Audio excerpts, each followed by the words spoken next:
Dental clinic. Enggak. Hai. Udah pernah kesini apa belum? Belum. Dibantu isi nomor MR kosongin aja ya. Nomor mereka siapa sih?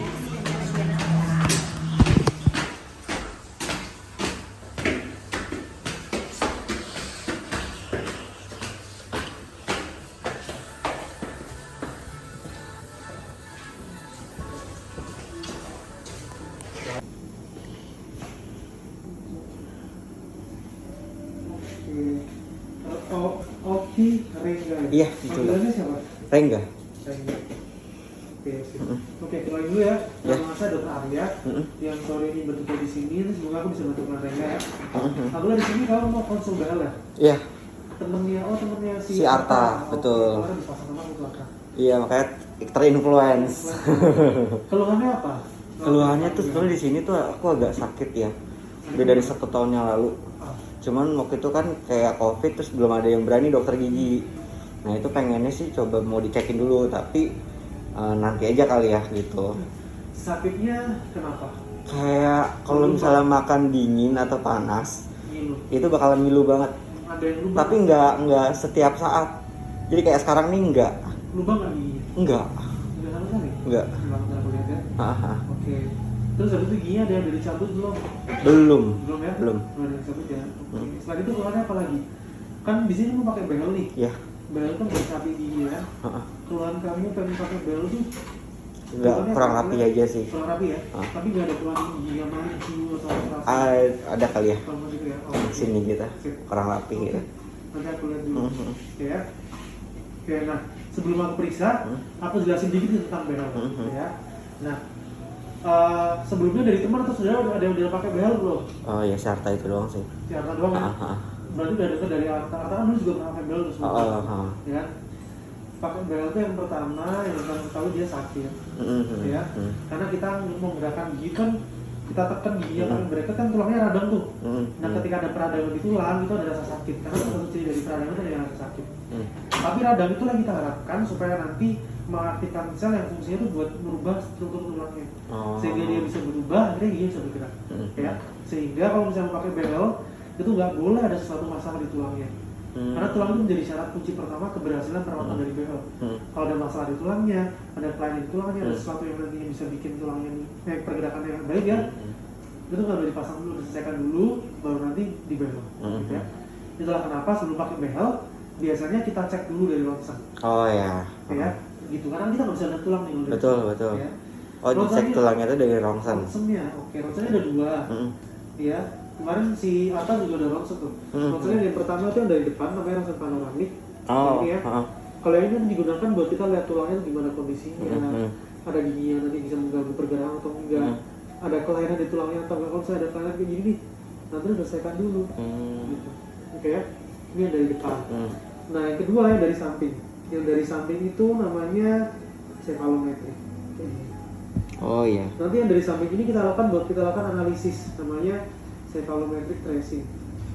Nanti di sini itu kita cek yang nanti rencana kerjanya gimana, apakah ada gigi yang kita cabut buat rapiin, apakah nanti ada yang kita mundurin, kita maju dari sini. Nanti kayak gini analisanya kurang lebih.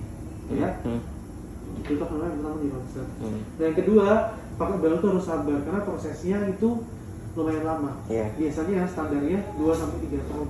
Wow. Itu pun kalau yang misalnya nggak dicabut. Kalau dicabut kayak Arta kemarin tuh harusnya tuh bisa lebih lama lagi. Nah, Gitu. kemarin Arta cerita dia cuma setahun doang tuh pakainya. Nah itu kemungkinan belum stabil, nutupnya juga belum rapet, jadi lepas. Jadi pas udah lepas behelnya balik lagi pas. Karena pakai behel tuh nggak habis rapi nggak bisa langsung lepas. Ada 4 tahap. Oh gitu, nggak bisa langsung udah berhenti stop gitu. Tahap terakhir tahap stabilisasi. Kalau tahap stabilisasi ini tuh nggak dilakukan, habis udah rapi nih, dicopot langsung gerak lagi. Karena tahap stabilisasi ini biasanya 3-6 bulan. 3-6 bulan. Nah tahap kerjanya ini juga lumayan lama. Berarti kan selalu 1 tahun itu kan kecepatan ya si Arsa. Jadi itulah kenapa nggak stabil. Jadi lepas pasang lagi. Nah itu. Nah habis lepas pun si Arta tuh nggak pakai retainer. Jadi apa namanya, giginya tuh nggak ada yang jaga tulangnya. Gitu. Jadi 4 tahap yang kita lalui pakai behel tuh ya. Pertama itu adalah tahap leveling sama lining. Jadi kita bikin giginya rata dulu, sama tingginya sesuai dulu. Iya, sorry. Ya. Oke. Kalau misalnya udah, nanti baru masuk ke tahap kerja. Nah di tahap kerja inilah itu baru kita cek yang kita mau benerin setelah giginya udah susunan udah rapi ya. Posisi atas sama bawahnya itu yang kita benerin yang mana, apakah atas yang kita mundurin, bawah kita mundurin. Jadi jangan nanti ideal. Ideal dalam artian atas sama bawah itu ketemunya berapa mili, terus habis itu gigi taringnya letaknya di mana pada saat kamu gigit dan sebagainya. Gitu. Jadi pakai behel itu nggak cuma rata doang. Oh gitu. Ya. Nah kalau pakai behel gitu terus pengen di veneer atau putihin gitu gimana sih dok? Itu kalau misal dari lepas. Oh gitu, nggak bisa langsung pada saat pakai behel juga ya? Nggak bisa. Oh gitu. Kalau aku pun kalau misalnya ada pasien yang giginya mau dibehel, mau di veneer ya, tapi ternyata giginya masih ada yang maju mundur, ya aku suruh behel dulu. Jelek Behel soalnya dulu, ntar jadinya. soalnya nanti kalau misalnya di veneer, kalau veneer itu udah ngurangin gigi tuh. Oh gitu. Nah kalau misalnya nanti veneernya itu giginya masih ada yang gini-gini kan kita lurusin gini tuh. Nanti yang gini tuh dia kuranginya terlalu banyak. Jadi harus dibenerin dulu gini, baru kalau misalnya di veneer. Oh gitu. Oke. Longkongnya kita benerin dulu, kayak gini oke. Oke gitu ya. Nah karena perawatan behel itu prosesnya panjang, tahapannya banyak.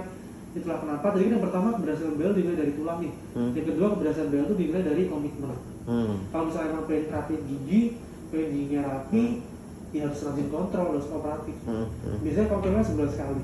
Oh pasti ya 11 kali? Pasti 11 kali, karena karet itu pasti ada masa melarnya, biasanya 3 minggu. Nah kalau misalnya nggak diganti karetnya, nggak akan gerak lagi giginya.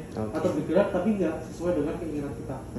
Terus habis itu kawatnya juga itu kan kita kita pasang, kita ganti itu nggak tiap bulan. Jadi kalau misalnya kita cek udah geraknya udah lebih lagi, udah bisa ganti kawat yang lebih besar, bisa masuk, kita ganti gitu. Oh jadi beda-beda setiap sesi gitu. Oh gitu. Jadi Oke. kita pakai kecil dulu ya, lentur dulu nanti baru naik sampai nanti pada saat kerja ini pakai kawat yang kaku. Oh gitu.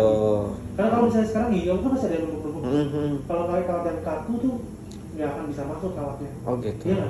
Tapi kalau misalnya pakai yang counter dia bisa ngikutin. Iya. Nanti gigi geraknya ngikutin itu kawat. Lebih lama ya. Yes, begitu. Ya itu yang kedua. Nah nantinya pun setelah kamu udah selesai pakai behel ini, kamu udah pakai retainer benar-benar belum? Belum. Kemarin tuh si Arno tuh kejadiannya dia udah bikin retainer, tapi karena nggak dipakai, balik lagi udah nggak bisa dipakai lagi retainernya. Retainer itu semacam apa? Semacam kayak gini nih. Ada yang bening, ada yang Oh, kayak gini. itu kalau udah selesai. Maka yang buat tadi stabilinnya. Yes. Oh, jadi kalau misalnya udah selesai nih, ya kan, ketika dilepas, emang udah nggak gerak lagi. Cuma nanti kalau misalnya kamu buat makan, kamu buat berfungsi, buat ngunyah, buat apa, itu kalau misalnya di bawah sini kan belum padat semua tulangnya. Kalau misalnya nggak dijaga pakai ini ya, nanti pasti balik lagi ke punya harta. Apalagi nanti kasusnya ada kasus pencabutan ya, pasti lagi. Oke. Ya.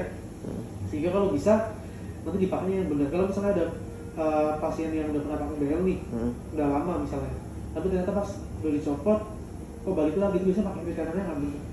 Gitu. Biasanya gitu. Ya. Oh ya kalau misalnya aku udah punya panoramic view, jadi dulu aku pernah tahun 2000. Berapa bulan sekali? 2014 kayaknya dok. Udah nggak bisa ya, udah ngapalin. Paling nggak sih 6 bulan. 6 bulan terakhir, oke. Yes. Ya. Nah, soalnya saya juga emang agak takut gitu ke dokter gigi. Takutnya kenapa? Karena pernah dicabut. Dulu waktu kecil pernah dicabut yang depan, terus jadi kayak waktu bangun tidur tiba-tiba udah di dokter gigi langsung dicabut sama mama. Jadi kayak traumatizing gitu. Oke. Tapi kan nggak serem kan ya? Enggak, cuma sakit aja. Oke, ya, itu yang kedua. Terus yang terakhir, pakai behel itu yang keberhasilannya itu dilihat dari pemilihan bracketnya. Oh gitu. Oke. Intinya semakin bagus bracketnya, semakin cepat geraknya, semakin cepat selesainya. Kayak gitu. Kalau misalnya respon tulang kamu bagus, pakai bracket yang bagus, pasti cepat geraknya. Tapi kalau respon tulang kamu jelek, pakai bracket yang bagus masih bisa ketolong. Nah kalau respon tulangnya jelek, pakai bracket yang jelek, makin lama lagi geraknya. Sehingga kalau bisa, kalau aku sih lebih suka aku sesuai dengan kasusnya. Kalau kayak punya Arta kemarin kan dia cuma tinggal nutup doang tuh, jadi dia untungnya dia tuh udah masih dalam bentuk yang lain kayak gini. Enggak terlalu parah ya. Jadi emang relaxnya tuh cuman nge-space doang. Jadi nanti kita cukup tarik doang itu nggak masalah. Ya kan, meskipun sebenarnya aku sarannya kemarin nggak pakai yang promo mengisi Arta itu karena ternyata waktu aku lihat tuh space-nya lumayan gede. Cuman karena dia ya udah nih maunya ini ya udah nggak masalah. Cuma nanti kalau misalnya pas ditarik nggak mau lepas atau apa nanti biar kata sendiri ya gitu. Iya. Karena kemarin aku udah ngasih tahu, gitu ya. Nah, kalau misalnya kasusnya susah mau pakai yang promo, pasti susah geraknya juga dan hasilnya tuh nggak maksimal. Nanti aku tunjukin model tipe-tipe bracketnya ya. Hmm. Kalau misalnya aku sih lebih suka kalau misalnya aku lihat kasusnya, nanti aku tunjukin bracketnya itu yang cocok yang mana. Hmm. Belum pasti kasus yang apa semua tuh Sama mahal, sama. enggak. Kalau misalnya cuma ada space dikit kecil kurang dari 1 mili mau pakai handphone masih nggak masalah. Tapi kalau ada yang kita lebarin lengkungnya, ada yang Jarang-jarang kita tarik ke giginya gitu belakang, ya. kalau ada yang kita lebarin lengkungnya, kalau ada yang kita tarik ke belakang, kalau ada yang perlu kita bentuk posisinya, mal posisi kita koreksi. Kalau pakai itu nanti nggak gerak pasti. Gitu. Kecuali kalau misalnya aku udah kasih tahu tapi pasiennya tetap mau yang harga itu ya, itu nggak masalah. Cuma nanti di tengah kalau misalnya Ada apa-apa gitu ya. Kalau lepas atau apa ya, nanti berarti nggak tahu. Sip. Ya, oke. Ada yang mau tekan dulu sebelum aku periksa giginya?